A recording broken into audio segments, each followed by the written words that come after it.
स्वागत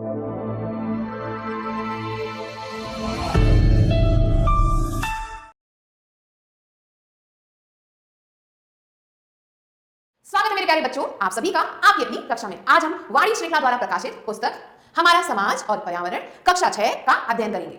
आज हम शुरू करेंगे इकाई 2 भूगोल पाठ 9 हमारी पृथ्वी और सौर मंडल, our earth and solar system. भूमिका, पहला ब्रह्मांड, दूसरा तारा मंडल, तीसरा निहारिकाएं, चौथा मंदाकिनी, पांचवा तारे, छठा ग्रह, सातवां उपग्रह या चंद्रमा, आठवां क्षुद्र ग्रह, नौवां पुच्छल तारे या धूमकेतु, 10वां उल्कापिंड, 11वां सौर मंडल, सूर्य, ग्रह, चंद्रमा हमारा निकटतम पड़ोसी। पहला शीर्षक है ब्रह्मांड। पृथ्वी के ऊपर फैले हुए अनंत आकाश में जो अनेक तारे, ग्रह, उपग्रह, क्षुद्र, उल्कापिंड, निहारिकाएं आदि हैं, इनसे मिलकर ही ब्रह्मांड बना है। ब्रह्मांड का आकार निश्चित मतलब स्थिर नहीं है, यह निरंतर फैलता जा रहा है। इसका ना कोई आदि है और ना कोई अंत। ब्रह्मांड में स्थित खगोलीय पिंडों को ही आकाशीय पिंड कहते हैं। इन आकाशीय पिंडों की दूरी नापने के लिए प्रकाश वर्ष लाइट ईयर इकाई का प्रयोग किया जाता है। वैज्ञानिकों का विश्वास है कि लगभग 15 बिलियन वर्ष पूर्व एक महाविस्फोट बिग बैंग ने ब्रह्मांड को जन्म दिया। सर्वप्रथम अणु से ही छोटा एक गर्भगोला था जो क्रमशः ठंडा होकर फुटबॉल के आकार जितना बड़ा हो गया। इसके विखंडित होने से एक महाशक्ति उत्पन्न हुई जिसने ब्रह्मांडीय कणों को हजारों बिलियन गुना फैला दिया। इन कणों के फैलने से ब्रह्मांड में ऊर्जा तथा द्रव्य का अपार भंडार बन गया। तत्पश्चात हाइड्रोजन तथा हीलियम गैसें उत्पन्न हुई। लाखों वर्ष बाद गैसों के मेघों ने मिलकर तारों तथा मंदाकिनियों की रचना की। तो यहाँ पे आप देख सकते हैं चित्र है बिग बैंग थ्योरी की और विभिन्न प्रकार के तारामंडल। इन आकाशीय पिंडों की दूरियां इतनी विशाल हैं कि इन्हें सामान्य इकाइयों में व्यक्त नहीं किया जा सकता। इनकी दूरियां नापने के लिए प्रकाश वर्ष इकाई का प्रयोग किया जाता है। प्रकाश की गति लगभग 3 लाख किलोमीटर प्रति सेकंड होती है। सूर्य के प्रकाश को पृथ्वी तक पहुंचने लगभग 8 मिनट 16.6 सेकंड का समय लगता है। सूर्य पृथ्वी से लगभग 15 करोड़ किलोमीटर दूर स्थित है। इससे ब्रह्मांडीय दूरियों का आसानी से अनुमान लगाया जा सकता है। अगला शीर्षक है तारामंडल। आकाश में तारों के कुछ समूह पाए जाते हैं जो एक निश्चित प्रतिरूप या आकृति का निर्माण करते हैं। बेबीलोन और मिस्र के प्राचीन निवासियों के द्वारा अधिकांश तारामंडलों की पहचान बहुत पहले ही की जा चुकी थी। खगोलज्ञों ने ब्रह्मांड में 88 तारामंडलों को खोजा है। पृथ्वी के सूर्य के चारों ओर घूमने के कारण विभिन्न तारामंडल वर्ष के अलग अलग समय में दिखाई पड़ते हैं। इसी तारामंडल में सप्तर्षि नामक 7 तारों का समूह स्थित है। यह है सप्तर्षि तारामंडल। और समेचर नामक तारामंडल बड़े भालू जैसी आकृति का है। इसके एक सिरे पर ध्रुव तारा स्थित है जो सदैव उत्तर दिशा की ओर संकेत करता है। अगला शीर्षक है निहारिकाएं। ब्रह्मांड में गैस तथा धूल की विशाल मेघ राशियां स्थित है जिन्हें निहारिकाएं कहा जाता है। सौर मंडल का निर्माण भी एक विशाल निहारिका से ही हुआ था। निहारिकाएं अनेक आकार तथा प्रकार की होती हैं। ओरियन तथा क्रैब प्रसिद्ध निहारिकाएं हैं। अगला शीर्षक है मंदाकिनी। रात्रि के समय आकाश में तारों का जो जमघट सा दिखाई देता है उसे मंदाकिनी कहा जाता है। वास्तव में मंदाकिनी तारों का एक विशाल समूह है जिसमें कई अरब खरब तारे स्थित होते हैं। ब्रह्मांड में अरबों मंदाकिनियां स्थित हैं जिनमें से सामान्य आंखों द्वारा पृथ्वी से केवल 3 आकाशगंगा, लघु व बृहद मैजेलेनियन बादल तथा एंड्रोमेडा मंदाकिनियां देखी जा सकती हैं। मंदाकिनियां विभिन्न आकारों जैसे अंडाकार, सर्पिल, चक्राकार, अनियमित आदि की होती हैं। ये अधिकतर समूहों में पाई जाती हैं। एक समूह में 30 या उससे अधिक मंदाकिनियां हो सकती हैं। आकाशगंगा नामक मंदाकिनी में हमारा सूर्य तथा उसका परिवार स्थित है। आकाशगंगा की आकृति चक्राकार है। एंड्रोमेडा नामक मंदाकिनी भी चक्राकार है। हमारी आकाशगंगा तारों की नदी जैसी प्रतीत होती है। यहाँ पे आप चित्र देख सकते हैं आकाशगंगा की। एक प्रकाश वर्ष जो कि 9.46 गुणा 10 मीटर लंबी और 1000 प्रकाश वर्ष चौड़ी है। हमारा सूर्य अपनी आकाशगंगा के केंद्र से 30,000 से 35,000 प्रकाश वर्ष दूर एक कोने में स्थित है। अगला शीर्षक है तारे। रात्रि के समय आकाश में अनेक चमकीले बिंदु दिखाई देते हैं किंतु सभी बिंदुओं में अपना प्रकाश नहीं होता। तारे मूलतः गर्म गैसों हाइड्रोजन तथा हीलियम से बने होते हैं तथा इनमें ऊष्मा, हीट और प्रकाश लाइट होते हैं। तारे विभिन्न आकार और चमक के होते हैं। हमारा सूर्य एक मध्यम आकार वाला तारा है। तारों की प्रवृत्ति समूह बनाने की होती है। अकेला तारा दुर्लभ होता है। बहुत से तारे सूर्य से कई गुना बड़े आकार के हैं किंतु अधिक दूरी पर स्थित होने के कारण वे हमें दिखाई नहीं देते हैं। कुछ तारों को केवल दूरबीन की सहायता से ही देखा जा सकता है। सूर्य के अतिरिक्त पृथ्वी से निकटतम तारा अल्फा सेंटौरी जो 3 तारों का समूह है लगभग 4.3 प्रकाश वर्ष की दूरी पर स्थित है। अगला शीर्षक है ग्रह। जो आकाशीय पिंड किसी तारे की दीर्घवृत्तिकार पथ से परिक्रमा करते हैं तथा उसके प्रकाश से ही चमकते हैं उन्हें ग्रह कहा जाता है। उदाहरणार्थ पृथ्वी एक ग्रह है। इसमें अपनी ऊष्मा तथा प्रकाश नहीं है। यह ग्रह यह सूर्य के प्रकाश से प्रकाशित होती है। सौर मंडल में 8 ग्रह हैं। कुछ ग्रह ठोस चट्टानों से निर्मित हैं जबकि अन्य ग्रहों की रचना में गैसीय तत्वों की प्रधानता है। ठोस चट्टानों से निर्मित ग्रह पार्थिव ग्रह तथा गैसीय तत्वों वाले ग्रह गैसीय ग्रह कहलाते हैं। आकाश में तारों की स्थिति निश्चित होती है लेकिन ग्रह अपनी जगह बदलते रहते हैं। ग्रहों का आकार अपने तारों से 20 से भी कम होता है। कुछ बड़े ग्रहों को अन्य तारों की परिक्रमा करते भी देखा गया है। ये अतिरिक्त सौर ग्रहों के रूप में जाने जाते हैं। अब तक 8 तारों के ग्रहों के बारे में जानकारी प्राप्त है।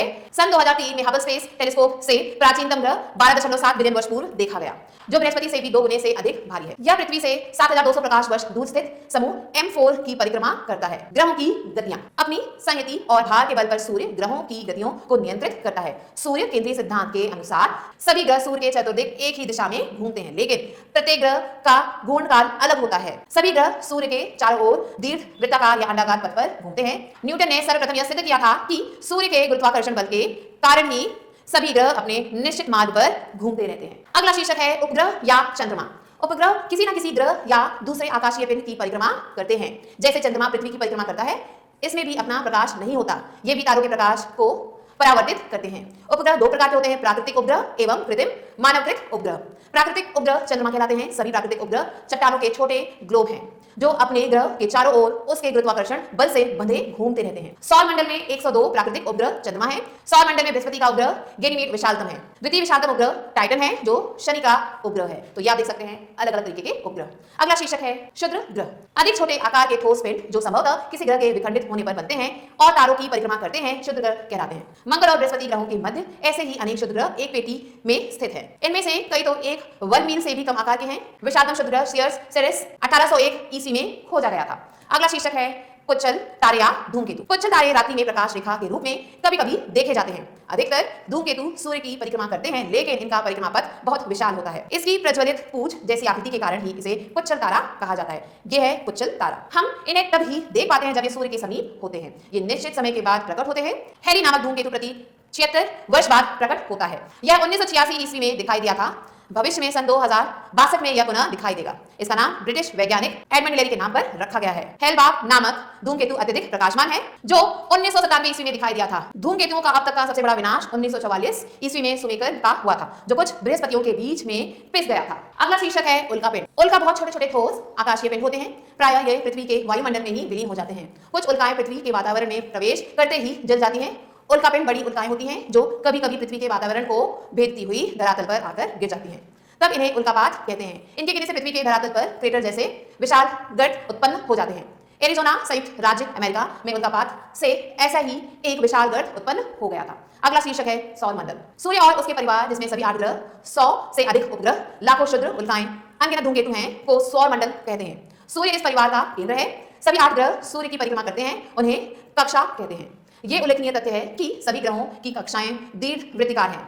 सौर मंडल के सभी सदस्यों का संक्षिप्त परिचय निम्नवत। पहला है सूर्य। जैसे कि पहले बताया जा चुका है कि सूर्य एक मध्यम आकार का तारा है। चूंकि सूर्य पृथ्वी के निकटतम स्थित तारा है, अतः देखने में यह विशालतम प्रतीत होता है। इसका व्यास पृथ्वी के व्यास से 100 गुना अधिक तथा वजन लगभग 3 लाख गुना अधिक है। इसकी रचना हाइड्रोजन तथा हीलियम नामक हल्की गैसों से हुई है। सूर्य के अंदर नाभिकीय विस्फोटों के कारण भयंकर ऊष्मा पैदा होती है, इसलिए इसका तापमान बहुत अधिक है। सूर्य के धरातल की सतह पर 6000 डिग्री सेल्सियस तापमान होने का अनुमान है तथा उसके केंद्र पर 15 मिलियन डिग्री सेल्सियस का। तो ये आप देख सकते हो अलग अलग ग्रह जो सूर्य की परिक्रमा कर रहे हैं। सूर्य की उत्पत्ति गैस तथा धूल की एक विशालकाय मेघ राशि से आज से लगभग 4.5 अरब वर्ष पूर्व हुई। तेजी से चक्कर लगाती हुई इस निहायिका का पदार्थ केंद्र की ओर खींचकर आ गया तथा सघन और गर्म होता गया। आणविक विस्फोटों के कारण इसमें ऊर्जा उत्पन्न हुई। निहारिका का शेष भाग एक तश्तरी के आकार में सूर्य के चारों ओर फैल गया। धूल, चट्टान तथा धातु के कारण सूर्य के निकट एकत्रित होने से आंतरिक ग्रह बन गया, जबकि बाह्य भागों में हाइड्रोजन, हीलियम तथा हिम के कणों के एकत्रित होने से गैस प्रधान ग्रहों की रचना हुई। तो यह है आपके सामने सूर्य का चित्र। अगला शीर्षक है ग्रह। सूर्य के परिवार में 8 ग्रह सम्मिलित हैं। ये क्रमशः बुध, शुक्र, पृथ्वी, मंगल, बृहस्पति, शनि, अरुण जिसे यूरेनस तथा वरुण, नेपच्यून है। यह एक उल्लेखनीय तथ्य है कि सभी 8 ग्रह एक चपटी तश्तरी के रूप में स्थित है। मध्य में बड़े ग्रह स्थित हैं तथा बाहर की ओर छोटे ग्रह। आकार की दृष्टि से ग्रहों का क्रम घटते हुए क्रम में क्रमशः इस प्रकार है: बृहस्पति, शनि, अरुण, वरुण, पृथ्वी, मंगल, शुक्र तथा बुध। सभी ग्रहों का नामकरण पृथ्वी को छोड़कर रोमन देवताओं के नाम पर किया गया है। सभी ग्रह अपने अक्ष पर घूमते हुए सूर्य की परिक्रमा करते हैं। पहले यह विश्वास किया जाता था कि पृथ्वी ही ब्रह्मांड का केंद्र है तथा सूर्य व अनेक ग्रह उसकी परिक्रमा करते हैं, किंतु केपलर नामक जर्मन वैज्ञानिक ने यह सिद्ध कर दिया कि सूर्य के चारों ओर ग्रह चक्कर लगाते हैं। गुरुत्वाकर्षण के सिद्धांत के माध्यम से भी इस तथ्य की पुष्टि की। सूर्य की अत्यधिक गुरुत्वाकर्षण शक्ति के प्रभाव से ही सभी ग्रह उसकी परिक्रमा अपने निश्चित मार्गों पर करते हैं। सौर मंडल के ग्रहों को 2 वर्गों में बांटा जाता है। पहला है आंतरिक ग्रह तथा दूसरा है बाह्य ग्रह। आंतरिक ग्रह छोटे हैं, इनके उपग्रहों की संख्या कम है। ये पृथ्वी के जैसे ठोस पदार्थों से निर्मित हैं तथा प्रायः गर्म है। इसके विपरीत बाह्य ग्रहों का आकार बड़ा है। इनके उपग्रहों की संख्या अधिक है तथा ये गैसीय हैं। बुध, शुक्र, पृथ्वी तथा मंगल आंतरिक ग्रह हैं, जबकि बृहस्पति, शनि, अरुण तथा वरुण बाह्य ग्रह हैं। सभी बाह्य ग्रह हाइड्रोजन, हीलियम, अमोनिया तथा मीथेन और ऐसी ही गैसों से बने। सभी ग्रह अत्यधिक तेजी से घूमते हैं और घना वातावरण रखते हैं। सौर परिवार के ग्रहों का संक्षिप्त परिचय निम्नलिखित है। सौर परिवार के ग्रहों का संक्षिप्त परिचय निम्नलिखित है। सौरमंडल के ग्रहों के नाम और उनकी तुलनात्मक सूची। क्रम, ग्रहों के नाम, ग्रह का रंग, सूर्य की दूरी करोड़ किलोमीटर में लगभग, अपने अक्ष पर चक्कर लगाने का समय लगभग, ग्रहों का व्यास किलोमीटर में लगभग, उपग्रहों की संख्या, सूर्य की परिक्रमा का समय। तो यहाँ पे पहला ग्रह है बुध, सांवला भूरा रंग है इसका, 6 किलोमीटर दूर, 59 दिन, 4878 किलोमीटर, शून्य उपग्रह, 88 दिन सूर्य की परिक्रमा का समय। दूसरा ग्रह शुक्र, स्लेटी काला 11, 243 दिन, 12104 किलोमीटर, शून्य उपग्रह, 225 दिन। तीसरा पृथ्वी, हरा नीला 15 किलोमीटर, 1 दिन, 12756, एक उपग्रह, 365, 1/4 दिन। चौथा मंगल, लाल रंग का है, 23 किलोमीटर, 1 दिन, 6794, 2 उपग्रह, 687 दिन। पांचवा बृहस्पति, गुलाबी 77, 9 घंटे 56 मिनट, 1,42,800 किलोमीटर, 16 उपग्रह, 12 वर्ष। छठा ग्रह शनि, लाल काला 142 किलोमीटर, 10 घंटे 40 मिनट, 1,20,000 किलोमीटर, 23 उपग्रह, 29 वर्ष। सातवां अरुण, नीला 287 किलोमीटर, 17 घंटे 14 मिनट, 51,800 किलोमीटर, 17 उपग्रह, 84 वर्ष। आठवां वरुण, स्लेटी 450 किलोमीटर, 16 घंटे 7 मिनट, 49,500 किलोमीटर, 8 उपग्रह, 165 वर्ष। प्रत्येक ग्रह अपने अक्ष पर घूमते हुए सूर्य की परिक्रमा करता है। इस क्रम में उसका परिक्रमा पथ अलग अलग होता है तथा परिक्रमा समय भी भिन्न भिन्न होता है। सबसे कम समय 88 दिन में बुध ग्रह सूर्य की परिक्रमा करता है, जबकि वरुण 165 वर्ष में सूर्य परिक्रमा पूर्ण करता है। अगला शीर्षक है चंद्रमा, हमारा निकटतम पड़ोसी। चंद्रमा पृथ्वी का एकमात्र प्राकृतिक उपग्रह है जो पृथ्वी से लगभग 3,84,400 लाख किलोमीटर दूर स्थित है और पृथ्वी से चौथाई आकार का है। यह पृथ्वी का एक चक्कर 27.3 दिनों में पूरा करता है तथा अपने अक्ष पर 720 घंटों यानी कि 30 दिनों में एक बार घूमता है। रात्रि में यह आकाश में सबसे अधिक चमकीला दिखता है, किंतु इसमें अपना प्रकाश नहीं है। यह सूर्य के प्रकाश को ही परिवर्तित करता है। इसका एक भाग हमारी दृष्टि से सदैव ओझल रहता है। इसका कारण यह है कि चंद्रमा अपनी दूरी पर परिभ्रमण तथा पृथ्वी के चारों ओर परिक्रमा लगभग एक ही गति से पूरा करता है। पृथ्वी की परिक्रमा करते हुए चंद्रमा हमें प्रतिदिन घटता और बढ़ता हुआ दिखाई देता है। ऐसा इसलिए है क्योंकि चंद्रमा का सूर्य से प्रकाशित भाग ही हम देख पाते हैं। अमावस्या से पूर्णिमा तक चंद्रमा का आकार बढ़ता हुआ तथा पूर्णिमा से अमावस्या के बीच घटता हुआ दिखाई देता है। इस क्रम को चंद्रमा की कलाएं कहते हैं। चंद्रमा इन सभी कलाओं से एक बार 29 दिन में गुजरता है। चंद्रमा पर वायुमंडल का अभाव है। इसका धरातल बहुत उबड़-खाबड़ गर्तों से युक्त है। यहाँ हवा और जल का भी अभाव है। अंतरिक्ष यानों की सहायता से मानव चंद्रमा पर पहुंच, किंतु यहाँ जीवन की कोई संभावना नहीं है और यह हमारा चंद्रमा। तो ये था पाठ। अब हम आते हैं याद रखने योग्य बातों पर। ब्रह्मांड की विशाल दूरियां नापने के लिए प्रकाश वर्ष इकाई का प्रयोग किया जाता है। पृथ्वी के ऊपर विस्तृत आकाश में असंख्य धूमकेतु, उल्का, तारे, ग्रह, निहारिकाएं आदि स्थित हैं, जिन्हें ब्रह्मांड कहते हैं। ये सभी पिंड आकाशीय पिंड कहलाते हैं। मंदाकिनी अरबों तारों का समूह है। हमारा सौरमंडल आकाशगंगा नामक मंदाकिनी में स्थित है। पुच्छर तारों की प्रज्वलित पूंछ होती है, इन्हें धूमकेतु भी कहते हैं। उल्कोपिंड ठोस छोटे पिंड हैं जो पृथ्वी के वायुमंडल में विलीन हो जाते हैं अथवा कभी कभी पृथ्वी पर आकर गिर भी जाते हैं। सूर्य, उसके 8 ग्रह तथा 102 ज्ञात उपग्रहों के परिवार सौरमंडल कहलाते हैं। सूर्य इस परिवार का केंद्र। तो ये था आपका पाठ। आशा है आप सभी को पाठ अच्छे से समझ में आ गया होगा और दिया गया अभ्यास कार्य आप स्वयं करें। फिर मिलते हैं नए पाठ के साथ। तब तक के लिए आभार।